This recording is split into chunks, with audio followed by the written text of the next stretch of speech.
জয় মা। আজ কিন্তু সোমবার, তারপর একেতে অমাবস্যা। তবে মায়ের কিন্তু পুজো হয়ে গেছে। অনেক ভক্তরাই কিন্তু আজকে মায়ের কাছে পুজো পাঠিয়েছিল যে তাদের নামে মায়ের চরণে একটু পুজো দিয়ে তাদের নামে একটু তাদের মনোবাঞ্ছনা যাতে পূর্ণ হয় তার জন্য মায়ের কাছে পুজো পাঠিয়েছিল। সবার নামেই পুজো দিয়েছি। আরও কিছু ভক্ত পাঠাতে চেয়েছিল, তবে বলেছি তোমাদের আজকে আর মায়ের কাছে পুজো দেব না, আবার আগামী বৃহস্পতিবারে কিন্তু তোমাদের নামে পুজো দেব। আজকে কিছু জরুরি জরুরি কথা বলি। অনেক ভক্তরাই সকাল থেকে ফোন করছে বা কালকে রাত থেকে মেসেজ করছে যে তুমি কি অমাবস্যাতে পুজোয় বসো।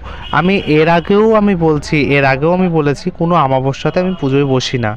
কেন বসি না? কারণ আমার অমাবস্যায় বিশেষ কিছু মন্দিরে কাজ থাকে। সেটা হচ্ছে যে মায়ের সাধনা। আমি কিন্তু প্রতি অমাবস্যায় রাত 12টার পরে মায়ের সাধনা করি মা মনসার দর্শন লাভের জন্য। এবার ভক্ত দেখলে দেখো খুবই সমস্যা হয় এই কারণেই, ভক্ত দেখতে দেখতে সারা দিন চলে যায়, তখন আর ইচ্ছা করে না যে মায়ের সাধনা করি।